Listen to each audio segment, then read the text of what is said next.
वालेकुम। मेरा नाम है इमरान जलाली और आप देख रहे हैं मेरा YouTube channel programming with Imran. इस पूरे वीडियो लेक्चर में इंशाल्लाह हम स्टार्ट करने लगे हैं। लेक्चर नंबर 1 है हमारा CS 506 web design and development. ये course virtual university of Pakistan के अंडर ग्रेजुएट स्टूडेंट्स और ग्रेजुएट स्टूडेंट को डिपार्टमेंट ऑफ कंप्यूटर साइंस में पढ़ाया जाता है। तो कोर्स स्टार्ट करने से पहले अपना कुछ इंट्रोडक्शन दे चलूँ। मेरा नाम इमरान जलाली, जैसा कि मैंने बताया शुरू में। मैं पिछले 20 सालों से सॉफ्टवेयर डेवलपमेंट के पेशे से वाबस्ता हूँ। अल्हम्दुलिल्लाह बहुत सारे डिफरेंट प्लेटफॉर्म पे मैं काम कर चुका हूँ और बहुत सारी सिस्टम्स और प्रोजेक्ट्स में डेवलप कर चुका हूँ।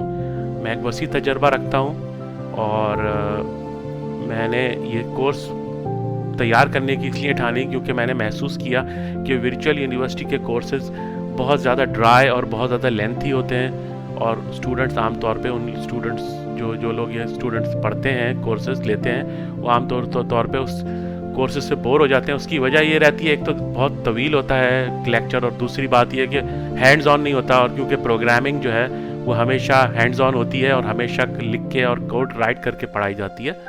तो हम इंशाल्लाह शुरू करने लगे हैं। ये मेरी कोशिश ये होगी कि मैं इस पूरे लेक्चर्स में आपको हैंड्स ऑन एक्सपीरियंस दूँ, ऐसा एक्सपीरियंस दूँ जिससे आपको वाकई में कोई फ़ायदा पहुँचे। बचाइए कि आप स्लाइड देखें और वीडियो लेक्चर देख के आप बोर हो जाएं।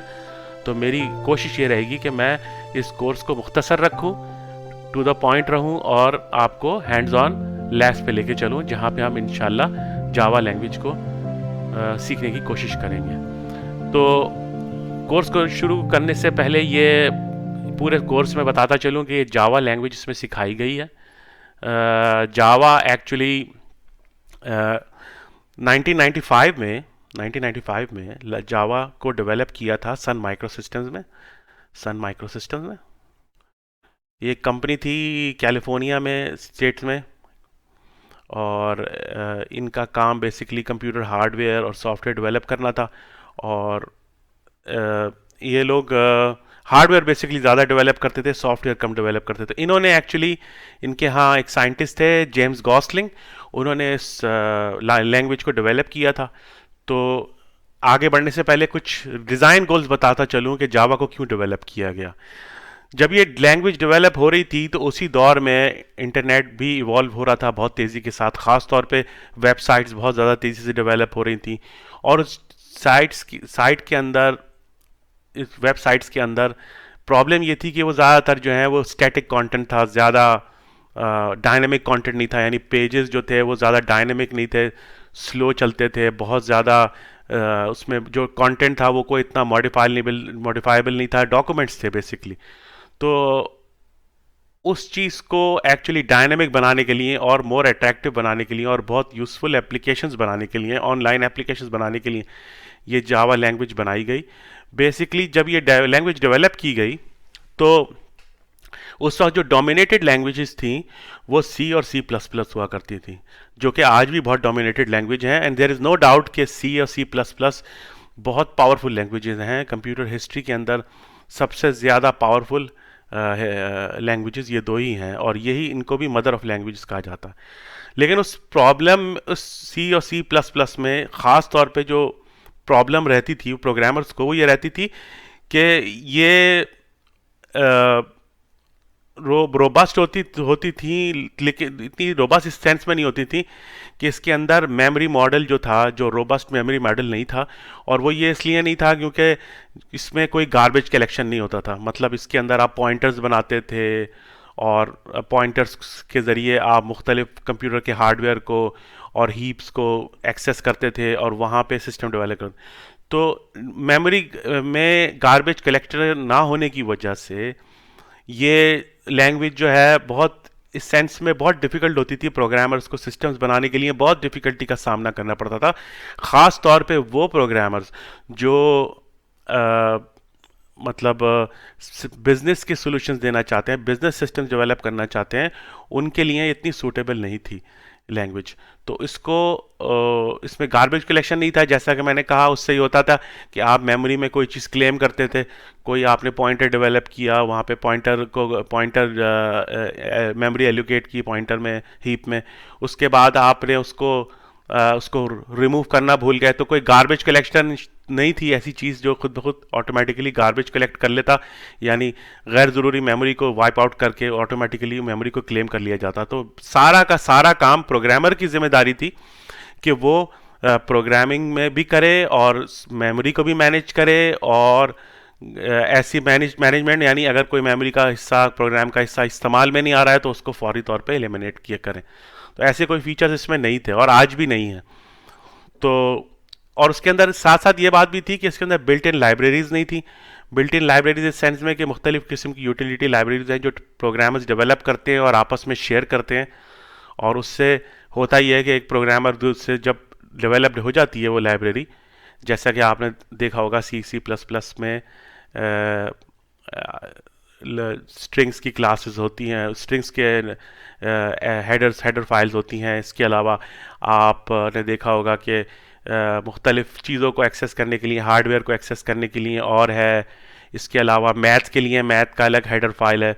इस तरह की हेडर फाइल होती तो थी लेकिन बड़ी बेसिक होती थी, कोई इतनी ज़्यादा कलेक्शन उनकी अच्छी नहीं थी कि प्रोग्रामर को आम तौर पे अगर वो हार्डवेयर में कोई चीज़ ऐसी अवेलेबल नहीं है, मतलब सॉफ्टवेयर में अवेलेबल है, ऐसी नहीं है जो हार्डवेयर कंप्यूटर का ऐसा कोई हार्डवेयर जिसकी कोई लाइब्रेरीज नहीं है, उसकी खुद से उनको डेवलप करना पड़ता था। तो जावा ने प्रोग्रामर को एफिशिएंट बनाया, जैसा कि मैं यहाँ पे नोट्स में लिखा है, और उससे फ़ायदा ये हुआ कि उन्होंने क्या किया कि जितना भी गार्बेज कलेक्शन का काम है, यानी आपके मेमोरी वगैरह का काम है, मैनेजमेंट का काम है, मेमोरी लीक्स हैं, ठीक है, और जो भी कुछ है वो सब का सब उन्होंने सीपीयू के ऊपर डेलीगेट कर दिया। तो उससे फ़ायदा ये हुआ कि प्रोग्रामर पे से काम बर्डन कम हो गया। प्रोग्रामर अपने ज़्यादातर बिजनेस सोल्यूशन पे जोर देते हैं, बिजनेस प्रॉब्लम को सॉल्व करते हैं पे जोर देते हैं, बजाय ये कि वो मेमोरी लीक्स पर और गार्बेज कलेक्शन पे और मेमोरी को मैनेजमेंट पे अपने ज़्यादा से ज़्यादा टाइम लगा दें। तो बेसिकली जब ये लैंग्वेज जो डेवलप हुई थी तो ये इसका मकसद वर्ल्ड वाइड वेब को एड्रेस करना नहीं था, वर्ल्ड वाइड को एक्सेस करना, www को एक्सेस करना नहीं था वर्ल्ड वाइड वेब को। इसका मकसद ये था कि हम ऐसी कोई लैंग्वेज बनाएं जो पोर्टेबल डिवाइसेस पे चल सके। यानी पोर्टेबल डिवाइसेस से मुराद आपके घर में रखा हुआ टेलीविज़न, आपका रखा हुआ माइक्रोवेव ओवन, आपका घड़ी जो होती है पोर्टेबल, और जितनी भी पोर्टेबल इलेक्ट्रॉनिक डिवाइसेस हैं उनके लिए ये एक लैंग्वेज बना रहे थे। और उन्होंने ये सोचा कि हम ऐसी लैंग्वेज बनाएंगे कि जो एक ही दफ़ा हम कंपाइल कर लें और वो विदाउट एनी प्रॉब्लम दूसरे हम किसी प्लेटफॉर्म पे शिफ्ट कर सकें। तो जैसा मैंने शुरू में लेक्चर के बताया कि उस ज़माने में जब वर्ल्ड वाइड वेब इवॉल्व हो रहा था तो इसमें बहुत सारे सिस्टम जो हैं वो विंडोज़ पर भी चल रहे थे, ठीक है, और बहुत सारे जो सिस्टम्स हैं मैक पर भी चल रहे थे, लिनक्स पे भी चल रहे थे, ठीक है ना, और बहुत किस्म के मशीन्स हैं जिस पर ये सारे के सारे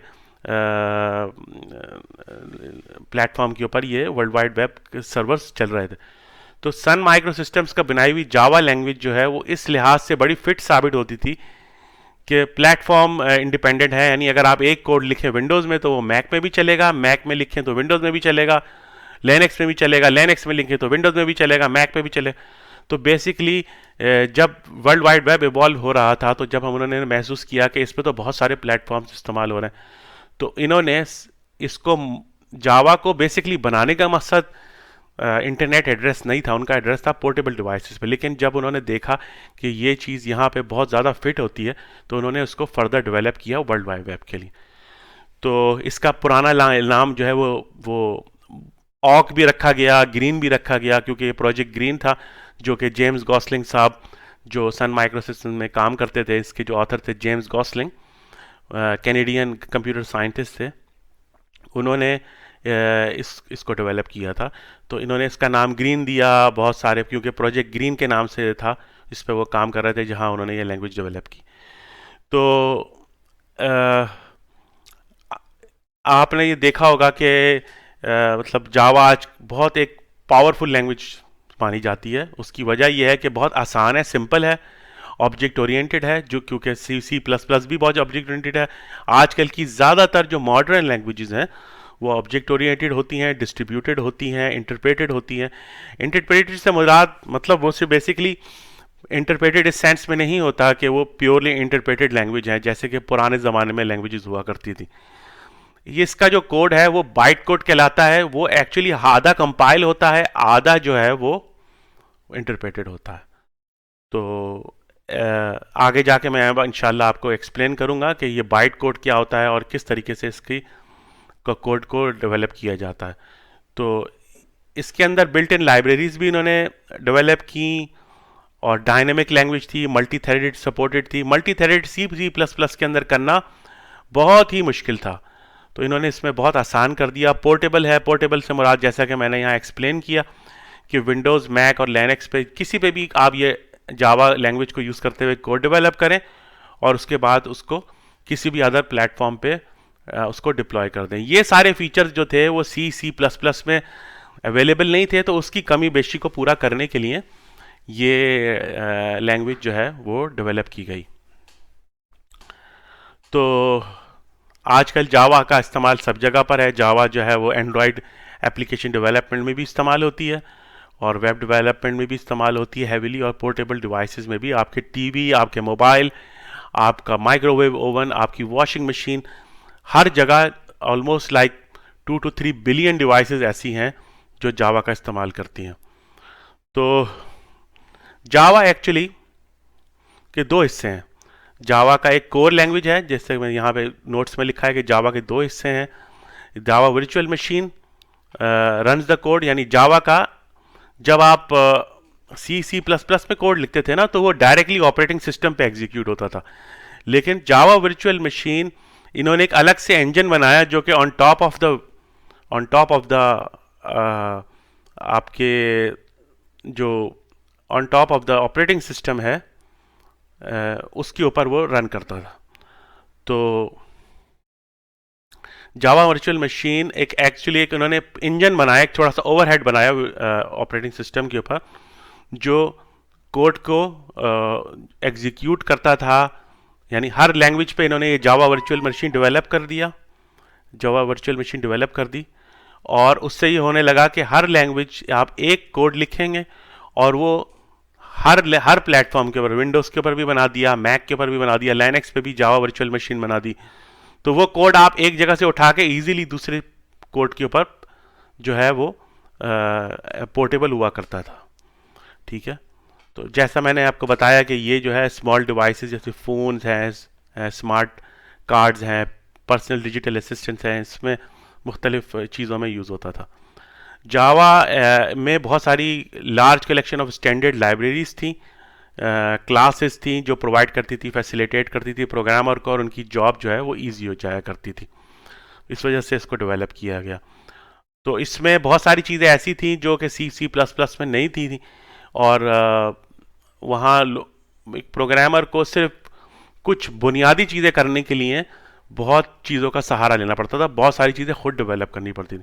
जैसे क्लासेस हैं, स्ट्रिंग क्लासेस हैं, एरे लिस्ट है, हैश मैप है, स्ट्रिंग टोकनाइजर, इन सारी क्लासेस के बारे में इंशाल्लाह हम आगे जाके पढ़ेंगे। ये बहुत सारी यूटिलिटी क्लासेस हैं, इनमें से चंद जो हैं वो अब C++ में भी डेवलप हो चुकी हैं, लेकिन जिस ज़माने में जावा लैंग्वेज डेवलप की जा रही थी उस वक्त ये चीज़ वहाँ मौजूद नहीं थी। ठीक है, तो जावा ने बहुत प्रोडक्टिव बना दिया प्रोग्रामर्स को।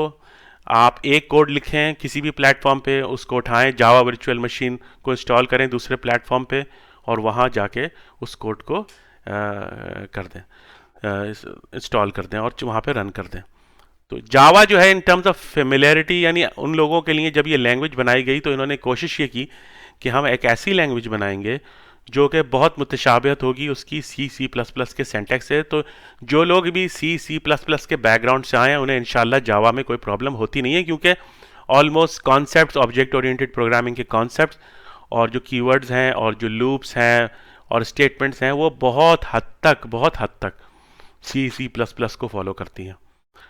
ठीक है, तो जो कोर लैंग्वेज जो है वो जावा, वो बहुत हद तक सिंपल है, C++ से बहुत हद तक सिंपल है। इसमें से अच्छी बात ये रहेगी कि जो जावा के अंदर, जो C++ के अंदर जो डेंजरस फीचर्स थे जो कि प्रोग्रामर्स को बहुत एनॉय करते थे, उसमें ऑपरेटर ओवरलोडिंग थी, पॉइंटर्स था, जिसकी वजह से मैंने देखा कि बहुत सारे प्रोग्रामर सी लैंग्वेज और C++ को इसलिए पसंद नहीं करते क्योंकि उसके अंदर पॉइंटर्स का इस्तेमाल होता। तो इन्होंने ऑपरेटर ओवरलोडिंग को ख़त्म कर दिया, पॉइंटर्स को ख़त्म कर दिया और मल्टीपल इनहेरिटेंस को भी ख़त्म कर दिया। ये सारी की सारी चीज़ें सी प्लस प्लस के प्रोग्रामर को बहुत एनॉय करती थी, बहुत इसमें कॉम्प्लिकेशन हो जाती थी और सॉफ्टवेयर डेवलप करना एक बहुत बड़ा चैलेंज हो जाता था। तो इन्होंने ऐसी चीज़ें जो प्रोग्रामर को एनॉय करती थी और बहुत ज़्यादा टाइम कंज्यूमिंग हो जाती थी, अपनी प्रोग्रामर की प्रोडक्टिविटी को लो करती थी, तो उन्होंने उसको इन तीन चीज़ों को, पॉइंटर्स को, ऑपरेटर ओवरलोडिंग को और मल्टीपल इनहेरिटेंस को उस लैंग्वेज में से निकाल दिया, जावा में से, और उसकी जगह ऑल्टरनेट इजी सॉल्यूशंस दी। ठीक है, तो जो जिस तरीके से जावा मेमोरी को मैनेज करता है वो बहुत सिंपल है। अगर आप सी और सी प्लस प्लस का अगर आप मुआवजा करें तो Java is much more simpler than C C plus plus. तो जावा जो है वो फंडामेंटली, जैसा कि मैंने शुरू में बताया, ऑब्जेक्ट ओरिएंटेड प्रोग्रामिंग है। इसमें क्लासेस एंड ऑब्जेक्ट्स, जैसा कि आप सी प्लस प्लस में डेवलप करते थे, इसी तरीके से इसमें भी डेवलप होंगे। ठीक है, और इसके अंदर जावा जो है वो फॉर्मली जो है object oriented programming type system use करता है, and compile time and run time पे आप पूरे के पूरे चीज़ें डेवलप होती हैं। मतलब कंपाइल्ड एक लैंग्वेज है और रन टाइम पे आप उसको एग्जीक्यूट करते हैं। ठीक है, जावा जो है वो लार्ज प्रोग्राम्स के लिए ज़्यादा बेहतर है, और आप जब जावा में कोड लिखेंगे तो वो बहुत सिंपल होगा। अगर आप वही कोड सी प्लस प्लस पे लिखना चाहें तो वो बहुत सिंपल होगा। तो ये जावा इस लिहाज से बहुत बेहतर है। ठीक है, इसके अलावा जावा नेटवर्क फ्रेंडली भी है, यानी अब इस पर नेटवर्क की एप्लीकेशन, अगर आप सी प्लस प्लस की बात करेंगे तो सी प्लस प्लस में जावा जो नेटवर्क एप्लीकेशन है वो बनाना बहुत ही मुश्किल थी, उसमें मल्टी थ्रेडेड बहुत मुश्किल थी।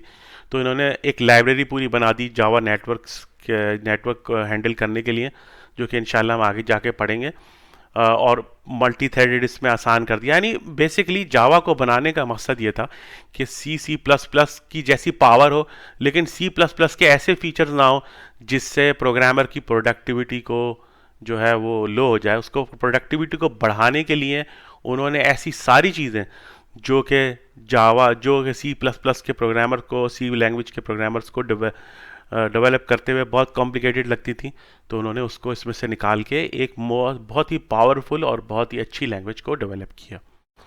ठीक है, तो इसमें जावा एक बहुत सेफ लैंग्वेज है, इसमें परफॉर्मेंस बहुत अच्छी है, इसमें आप वायरसेस या ऐसी कोई चीज़ नहीं बना सकते जो कि सिस्टम को डिस्ट्रॉय करे, क्योंकि इसका जो कोड है वो जावा वर्चुअल मशीन के अंडर एग्जीक्यूट होता है, डायरेक्टली ऑपरेटिंग सिस्टम में एग्जीक्यूट नहीं होता है।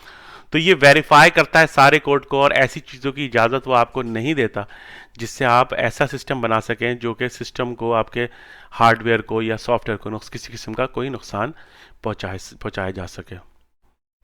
तो ये रन टाइम पे बहुत सारी चीज़ें देखता है।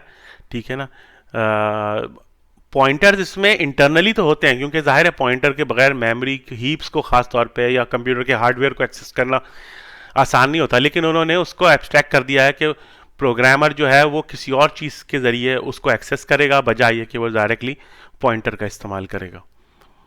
जैसा कि आपको मालूम है कि सी प्लस प्लस के अंदर आपको पॉइंटर्स फाइल भी ओपन करनी पड़ती थी, तो उसके लिए आपको पॉइंटर्स का इस्तेमाल करना पड़ता था, जबकि इसमें ऐसा नहीं है। इसमें डायरेक्टली क्लासेस के ज़रिए आप फाइल्स को एक्सेस कर सकते हैं। तो एक्सक्यूज मी,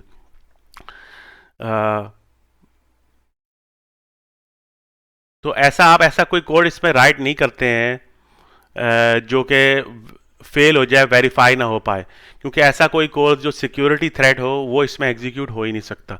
सी प्लस प्लस के अंदर आप जो चाहे, क्योंकि आपके पास मेमोरी एक्सेस डायरेक्टली थी, तो इसकी वजह से आप जिस तरह से चाहें मिसयूज़ करें, यूज़ कर सकते थे, लेकिन जावा में ये सब चीज़ें मुमकिन नहीं थी।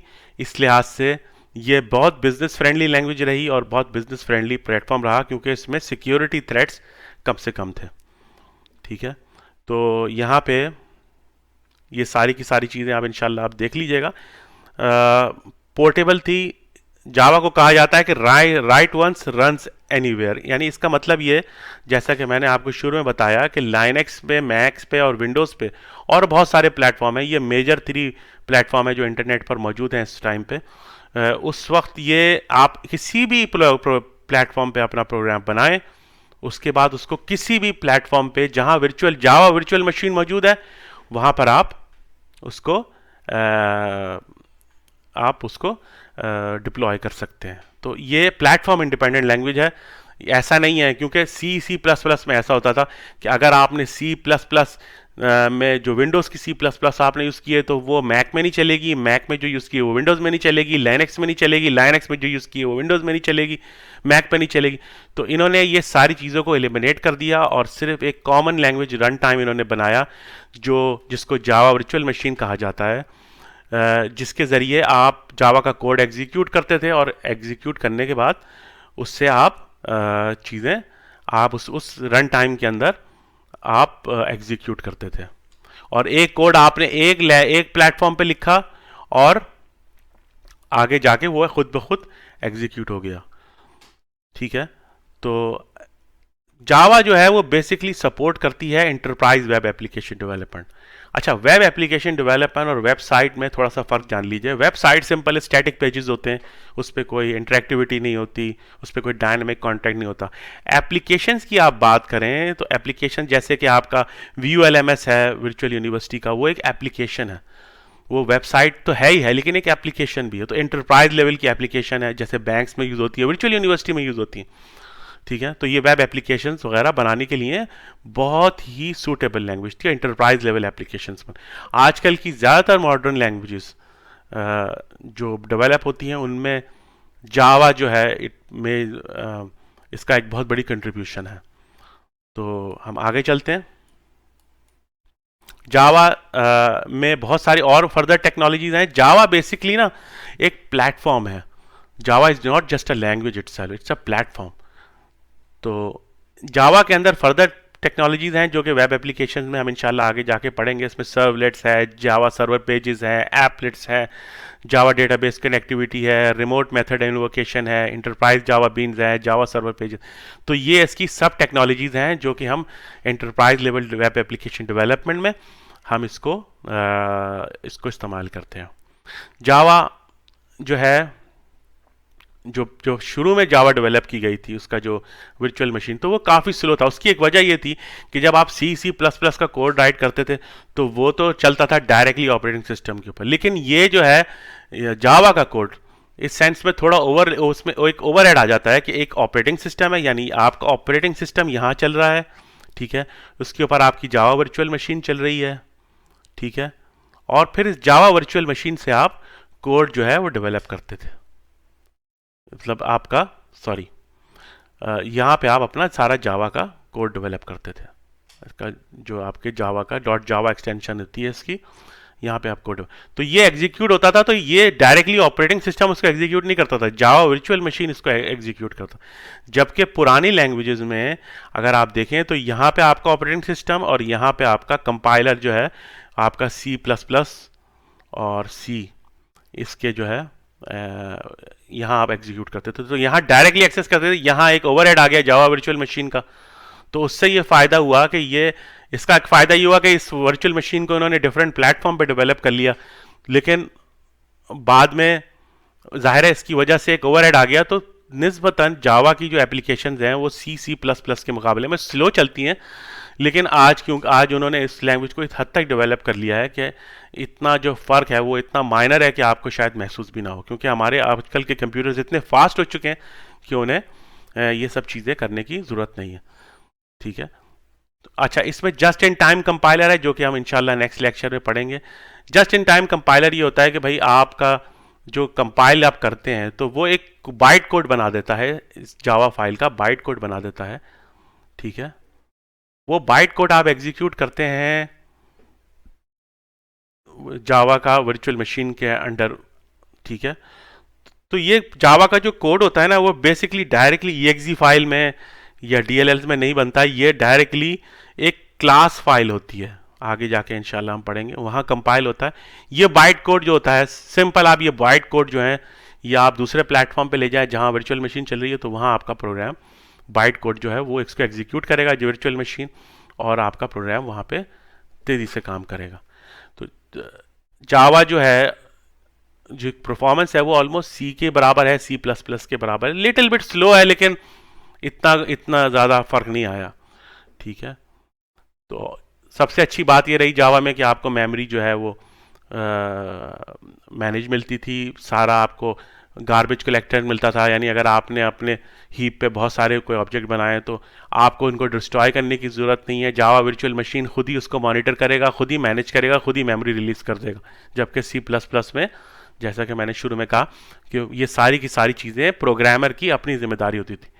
और उससे ये होता था कि अगर वो लोग इस चीज़ को मैनेज ना करते सी प्लस प्लस में, तो उससे होता था कि आपके जो है वो डैंगलिंग पॉइंटर्स क्रिएट हो जाते थे, ठीक है ना, डैंगलिंग पॉइंटर्स। उसके अलावा मेमोरी लीक्स हो जाती थी, उससे आपकी जो मेमोरी है वो अनयूजेबल हो जाती थी, यानी अगर आपने वो मेमोरी को यूज़ कर लिया तो उसके अलावा उसके बाद जो है उसको कोई और यूज़ नहीं कर सकता, कोई और प्रोग्राम यूज़ नहीं कर सकता, वो मेमोरी बेकार हो जाएगी। तो अनलेस अनटिल के कोई प्रोग्राम जो आपका सिस्टम रिबूट करें वो मेमोरी क्लेम नहीं की जा सकती। Excuse me. तो मल्टी थ्रेडेड सपोर्ट भी थी इसमें, जावा में मल्टी थ्रेडेड सपोर्ट भी थी, ठीक है। और मल्टी थ्रेडेड भी अब इंशाल्लाह आप आगे जाके पढ़ेंगे। मल्टी थ्रेडेड में आप कंटिन्यूसली प्रोसेसर का मैक्सिमम यूटिलाइज करते हैं और आप एक ही वक्त में बहुत सारे प्रोग्राम की एग्जीक्यूशन करते हैं ताकि आपका टाइम जो है वो बच सके। तो जावा से पहले जो सी प्लस प्लस और सी लैंग्वेज थी उसमें मल्टी थ्रेडेड बनाना बहुत ही मुश्किल काम था, लेकिन जावा में ये बहुत आसान कर दिया गया। डायनेमिक लैंग्वेज है, ठीक है ना, तो जो क्लास की इंफॉर्मेशन है वो रन टाइम पे ही अवेलेबल होती है, ठीक है ना। तो जो रन टाइम है, this enables run time loading and inspection of the code is very flexible way. तो डायनेमिक लैंग्वेज है और पावरफुल है, ऑब्जेक्ट ओरिएंटेड है, और जितने भी सी प्लस प्लस के डेंजरस फीचर्स है जिसकी वजह से स्टूडेंट्स और जो इंजीनियर्स हैं, सॉफ्टवेयर डेवलपर्स हैं, वो इस वजह से भाग जाते थे सी प्लस प्लस से, क्योंकि वो बहुत मुश्किल लैंग्वेज थी। तो इस वजह से बहुत सारे लोग जो सी प्लस प्लस के प्रोग्रामर थे वो ऑटोमेटिकली शिफ्ट हो गए जावा पे, क्योंकि यहाँ चीज़ें यूज़ करना सी प्लस प्लस के मुकाबले में बहुत ईजी था, ठीक है। तो जैसा मैंने आपको बताया कि source code of each file in Java file, ये जावा फाइल आपकी बनेगी, यहाँ आप अपना कोड लिखेंगे। जैसे आप जब सी प्लस प्लस में लिखते थे तो CPP या .c का इस्तेमाल करते थे, ठीक है ना। Compile each class to produce a dot class file, जैसा कि मैंने आपको यहाँ डायग्राम में बताया कि क्लास फाइल बनती है, ठीक है ना, ठीक है। विंडोज़ पे यूनिक्स के ऊपर भी जावा का प्लेटफॉर्म मौजूद है, जावा डेवलपमेंट किट भी मौजूद है, जावा वर्चुअल मशीन भी मौजूद है। तो आप कोई भी प्रोग्राम इंटरचेंजेबली किसी भी प्लेटफॉर्म पे बना के किसी पर भी डिप्लॉय कर सकते हैं। तो ये एक कंपाइलर है इसका जावा सी, हम इंशाल्लाह आगे जाके पढ़ेंगे। फिल वक्त आपको सिर्फ इतना ही बताता चलूँ कि इसका एक कंपाइलर है Java C to compile all the Java files in the directory. आप जावा सी लिखेंगे, आगे प्रोग्राम का नाम लिखेंगे तो इंशाल्लाह कंपाइल हो जाएगा। हम आगे जाके पढ़ेंगे, अगर हो सके आपको, हो सकता है आपको अभी कुछ समझ में ना आ रहा हो, तो घबराने की या परेशान होने की बात नहीं है। मैं इंशाल्लाह पूरी कोशिश करूँगा कि आपको हैंड्स ऑन रखूँ और आपको ज़्यादा से ज़्यादा मालूमात दूँ और आपको फैसिलिटेट करूँ। तो इसमें फास्टर डेवलपमेंट हो जाती थी, यानी 50% से कम टाइम लगता था सी प्लस प्लस के मुकाबले में। यानी जावा का कोड कॉम्प्लेक्सिटी रिड्यूस कर देता था, कोड राइटिंग रिड्यूस कर देता था, बहुत सारी चीज़ें ऐसी होती थी जो अब प्रोग्रामर को नहीं करनी पड़ती थी खुद से। तो इस वजह से वो जावा के मुकाबले में जो है वो जिस सी प्लस प्लस के मुकाबले में जावा का जो कोड है वो इजी था और फास्टर आप अपनी एप्लीकेशन को डेवलप करते थे, फास्टर बिजनेस सोल्यूशन देते थे। तो इस वजह से ये प्रोग्रामर एफिशिएंट लैंग्वेज कहलाई, ठीक है। ऑब्जेक्ट ओरिएंटेड थी, इसमें सारे के सारे कॉन्सेप्ट जो आप CS201 में और CS304 में और CS301 में आप जो पढ़ चुके हैं व्यू के क्लास के अंदर, वो सारे के सारे कॉन्सेप्ट्स आप एज इट इज़ यहीं यूज़ करेंगे। यानी इसमें भी पॉलीमॉर्फिज्म है, इनहेरिटेंस है, मल्टीपल इनहेरिटेंस नहीं है। जैसे मैंने आपको बताया, मल्टीपल इनहेरिटेंस जो है वो नुकसानदेह होती थी बहुत सारी प्रोग्रामर्स के लिए। उसमें डायमंड ऑफ डेथ प्रॉब्लम्स आ जाती थी, उस वजह से उन्होंने उसको एलिमिनेट कर दिया। तो इसमें इनकैप्सुलेशन, पॉलीमॉर्फिज्म, ठीक है ना, इंटरफेसेस, ये सारी की सारी चीज़ें जो भी ऑब्जेक्ट ओरिएंटेड एक मॉडर्न लैंग्वेज यूज़ करती है, पैराडाइम यूज़ करती है, वो ये भी यूज़ करता है, ऑब्जेक्ट ओरिएंटेड पैराडाइम। इसमें बिल्ट इन लाइब्रेरीज थी, जैसे मैंने बताया, सारी की सारी मैं बातें आपको बताऊँ, बिल्ट इन लाइब्रेरीज थी जो कि प्रोग्रामर को आसान कर देती थी। अब माइक्रोसॉफ्ट और जावा का थोड़ा बहुत डिस्कशन कर लें। माइक्रोसॉफ्ट बेसिकली हेट करता है जावा से। उसकी वजह ये है कि जावा ने एक ऐसी लैंग्वेज डेवलप हुई जो पोर्टेबल थी, किसी भी प्लेटफॉर्म पे लिखे, किसी भी प्रोग्राम पे आप उसको चला लें। तो उससे जो माइक्रोसॉफ्ट की मोनोपोली थी वो बहुत हद तक डैमेज हो रही थी। ठीक है ना। तो माइक्रोसॉफ्ट ने एक और जावा से मिलता जुलता प्लेटफॉर्म इनसे लाइसेंस लेके जे प्लस प्लस के नाम से एक सॉफ्टवेयर बनाया था, जो एक्चुअली जावा को ही कॉपी करता था, लेकिन वो प्लेटफॉर्म इंडिपेंडेंट नहीं था, वो सिर्फ विंडोज़ के लिए था। बाद में इनका एक डिस्प्यूट चला इनका पर, जावा की जो क्रिएटर थे सन माइक्रो सिस्टम्स, उन्होंने इन पे मुकदमा कर दिया।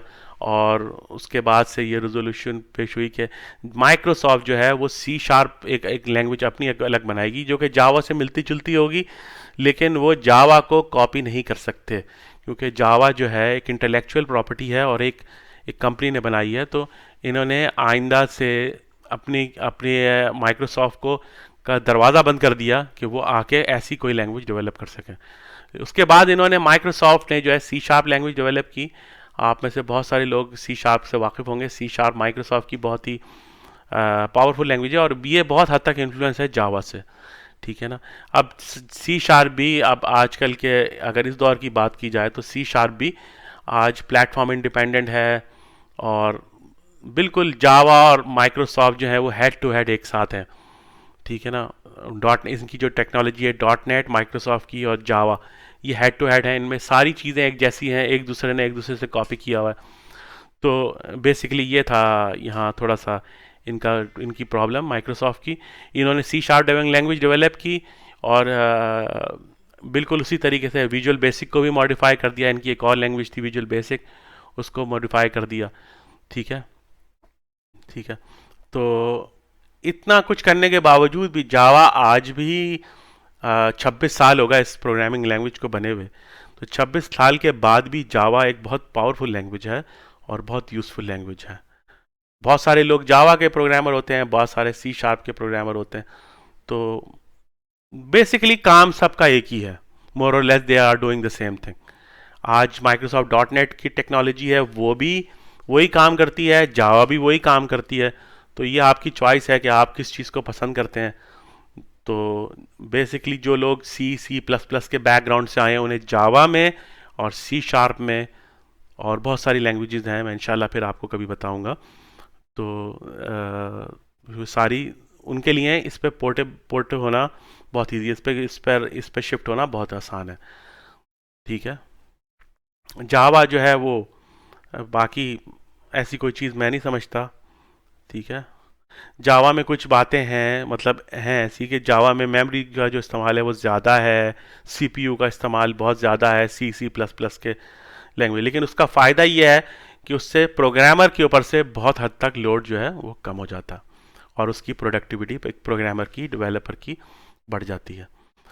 जावा रोबस्ट है, पोर्टेबिलिटी इसमें है, ये बात मैं आपको बता चुका हूँ।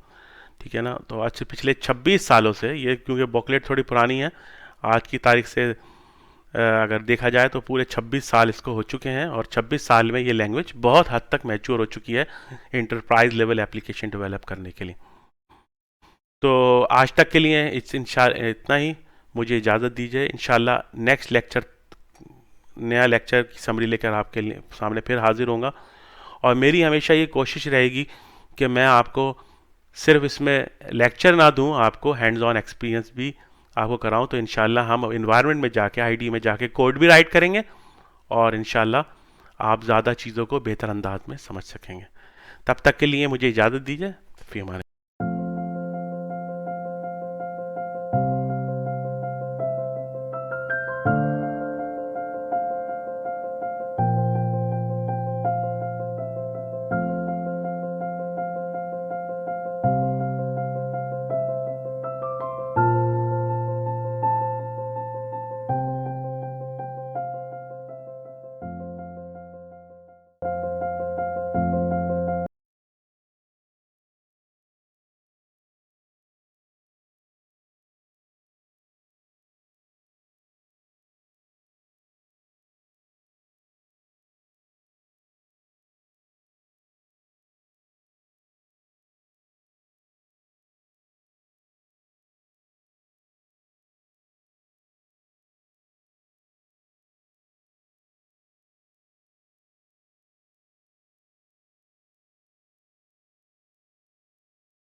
अल्लाह।